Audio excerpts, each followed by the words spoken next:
acontece. Vamos fazer uma oração.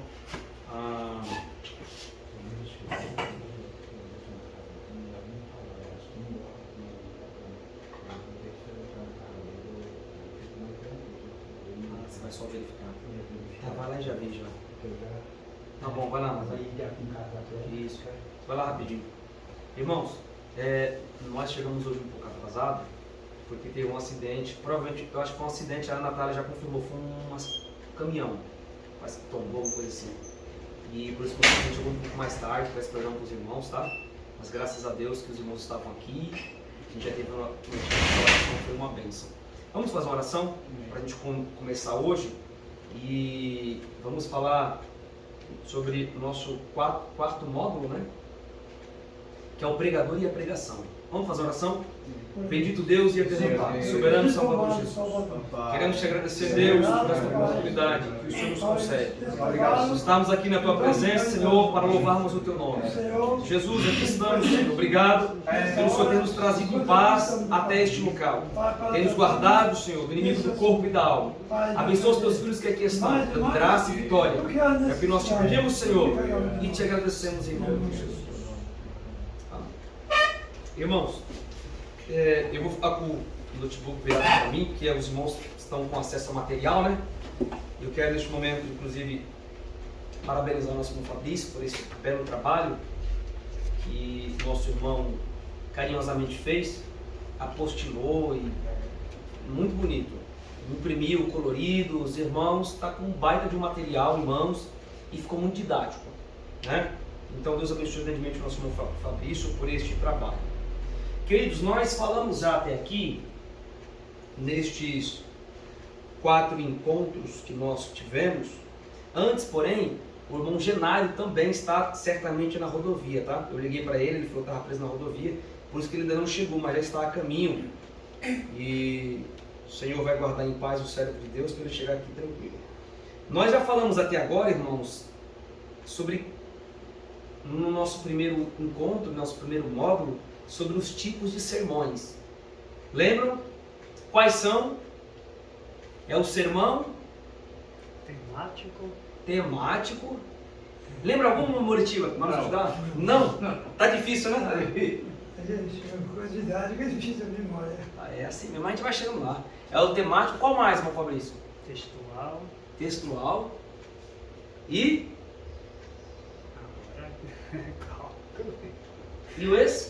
E o expositivo, né? E falamos no segundo encontro como preparar um bom sermão. Lembra que nós falamos? Como algumas técnicas de como a gente faz para elaborar um bom sermão. Falamos sobre, na semana passada, erros que devemos evitar na pregação da palavra de Deus. Foram bastantes. E hoje, irmãos, também tão importante quanto os outros módulos, a gente vai falar sobre o pregador e a pregação. Pregador e a pregação. Veja bem, abram na introdução e vocês, à medida que a gente for trabalhando, os irmãos vão abrir na introdução. Nós, neste momento, irmão, nós vamos falar um pouquinho sobre a conduta, né, do pregador que ele tem com a pregação em si. E eu queria dizer para os irmãos que este assunto que nós vamos tratar com os irmãos hoje, ele é muito importante. Ele é essencial, ele é vital. Porque nós não conseguimos, veja bem, divorciar a pregação do pregador. Não tem como. Tá? Então, eu destaquei aqui para os irmãos 5 pontos essenciais para a gente se aprofundar no assunto e como nós devemos criar afinidade. O pregador sendo nós, veja bem, como nós temos afinidade e intimidade, o pregador com a pregação em si, tá bom? Vamos lá. Primeiro, eu queria dizer para os irmãos primeiro que a vida do pregador é a sua pregação. A vida do pregador é a sua vida da pregação. Veja bem, irmãos, em Atos capítulo 20, versículo 28, a parte A, o apóstolo Paulo disse assim: atendei por vós e por todo o rebanho, sobre o qual o Espírito Santo vos constituiu bispos, para pastoreardes a igreja de Deus, o qual ele comprou com o seu sangue. Irmãos, veja bem, o apóstolo Paulo aqui está dizendo, né? Em Atos dos Apóstolos, o Paulo está dizendo: atendei por vós e por todo o rebanho. Veja bem que a gente nós temos que ter, enquanto pregadores na mensagem, nós devemos ter um cuidado conosco, um cuidado da nossa saúde, um cuidado do nosso preparo físico, a nossa integridade moral, a nossa integridade espiritual. Perceba, irmãos, que olha só, nós, nem eu nem você, estamos qualificados a pregar para os outros, se nós primeiro não pregarmos para nós mesmos. Quando eu prego, a pregação primeiramente ela me atinge. Deus fala comigo, Deus fala com você, Deus fala conosco. Portanto, a vida do pregador é a sua pregação. Você quer uma pregação melhor do que a sua própria vida? Você quer um exemplo maior do que a sua própria vida? O apóstolo Paulo ainda, ele falou para Timóteo: tem cuidado de ti mesmo e da doutrina. Fazendo isto, você vai salvar a ti e aqueles que te ouvem. Irmãos, a vida do pregador, olha só, é a sua vida, é a sua pregação. A vida do pregador é a vida da sua pregação. Quanto tempo nós tiramos para preparar um sermão? Às vezes 1 hora, 2, 3. Pregadores de renome, como por exemplo Hernandes Dias Lopes, eu já escutei em palestras que ele deu, que ele disse que ele prepara um sermão em 10 horas. Mas fica o sermão, estudando, pedindo auxílio de Deus, orando, consagrando a vida, pegando bons livros, boas literaturas. Demora-se muitas horas para se preparar um bom sermão, mas leva-se uma vida inteira para preparar um pregador.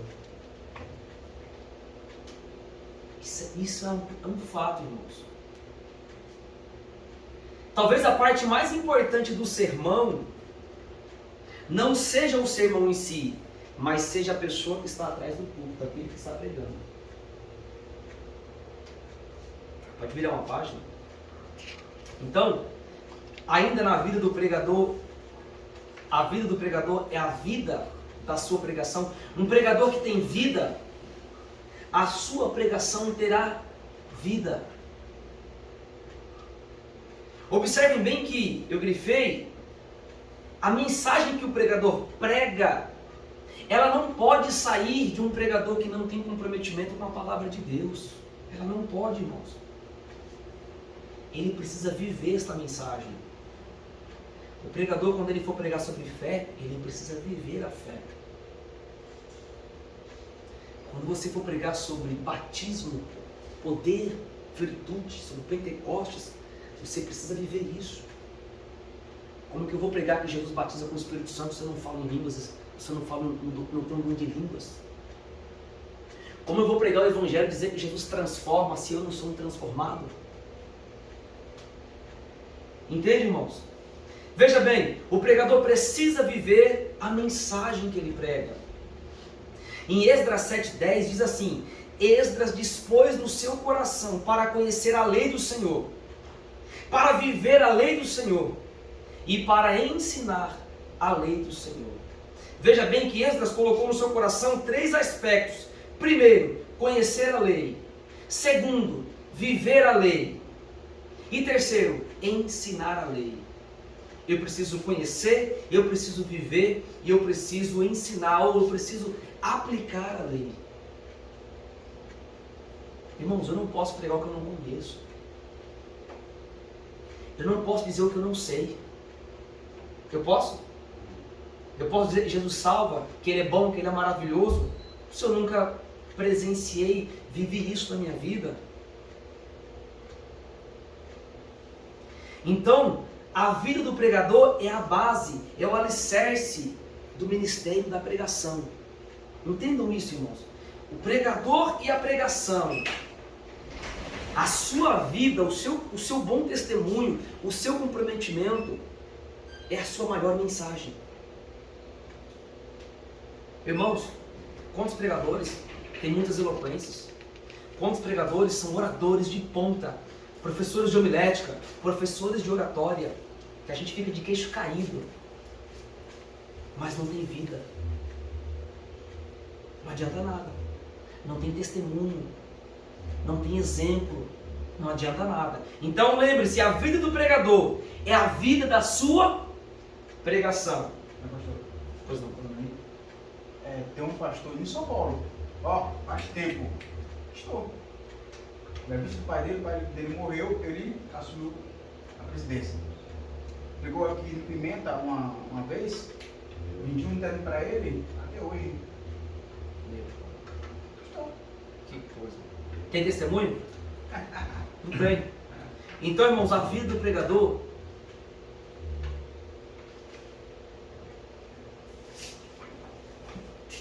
a pregação ela é a própria vida do pregador. Deve ser a maior pregação, tá? Segundo ponto que eu quero destacar com os irmãos, a vida de oração do pregador é vital para a sua pregação. Irmãos, o pregador, o obreiro, aquele que manuseia a palavra, ele tem que ter uma vida de oração. É vital. Assim como o bombeamento do coração é vital para a manutenção de uma vida. Assim como a perfeita conexão dos neurônios, do cérebro, dos axônios, é vital para uma vida. Assim como a respiração dos pulmões é vital para uma vida, para nós termos oxigênio. Assim para o pregador. A vida de oração, ela é vital para a sua pregação. Se você quer ter êxito na sua vida, se você quer ter êxito no seu sermão, se você quer ter êxito na sua pregação, se você quer ter sucesso, você precisa, olha só, você precisa se matricular na escola da oração. Porque quando você se matricular na escola da oração, você vai começar a ter intimidade com Deus. Irmãos, a oração é o recurso mais poderoso que Deus nos concedeu. Não há outro recurso mais poderoso do que a oração. A oração, ela move a mão daquele que move o mundo. Quem é que move o mundo? Quem é que coordena o mundo? Quem é que criou o mundo? Quem que chama as estrelas pelo nome e ela obedece? Quem é que conhece cada estrela? Quem é que conhece cada grão de areia que está na praia? Quem é que faz isso? Quem é que conhece cada fio de cabelo, de bigode também, né? Quem conhece cada fio de cabelo que nós temos, uns mais, outros menos? A oração, veja bem, ela move a mão daquele que move o mundo. Irmãos, parem para refletir isso. Pararam? Analise em segundos o poder da oração. A oração, ela conecta a fraqueza humana com a onipotência. Isso é oração. Ela move, ela conecta a fraqueza humana com o Deus, o ser onipotente. A oração une o altar da terra com o trono do céu. Isso é a oração que faz. Veja bem, você nunca enxerga tão longe quando você se coloca de joelhos. Você quer enxergar longe? Você quer ter novos horizontes? Você quer ter novas visões? Você nunca enxerga tão longe quando você se coloca de joelhos a orar. Deus vai te dar novos horizontes, Deus vai clarear a tua mente, Deus vai te dar luz no teu coração.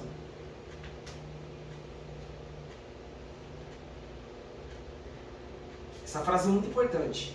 Um crente de joelhos enxerga mais longe do que um filósofo de pé. Repito, um crente de joelhos, ele tem mais visão, ele enxerga mais longe do que um filósofo quando ele está de pé ou quando ele está em cima de algum altar, de algum local. Ele enxerga mais longe, ele tem mais visão. Por quê? Porque a oração, ela nos conecta com o Pai. Eu devo lembrar aos irmãos que, vocês podem virar uma página, que os apóstolos, eles compreenderam isso. Eles compreenderam isso. Quando a gente observa aqui, irmãos, Atos capítulo 6, a igreja primitiva, ela foi enfrentando problemas também. Né? Então, nós sabemos que devido ao aumento dos irmãos, o aumento das pessoas, o aumento também das viúvas, na repartição da alimentação, dos bens, as viúvas helenistas, aquela que tinha uma cultura grega, elas estavam sendo negligenciadas, esquecidas e abandonadas. Então, aqueles irmãos que exerciam a diaconia na igreja estavam cuidando, suprindo as viúvas judias e estavam esquecendo das helenistas. Mas olha bem, os irmãos que estavam na frente do trabalho da igreja primitiva, Pedro, Tiago, que no capítulo 6, eles eram aqueles que estavam na linha de frente da igreja. Sabe o que eles fizeram?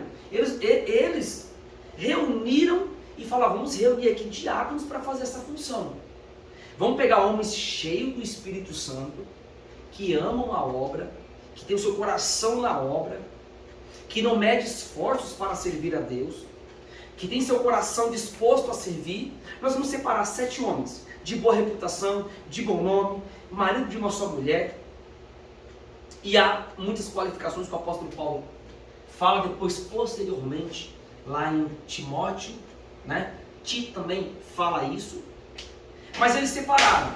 E quando eles separaram, irmãos, veja bem, quando eles separaram esses diáconos, ele falou, mas nós continuaremos no ministério da oração e no ministério da palavra.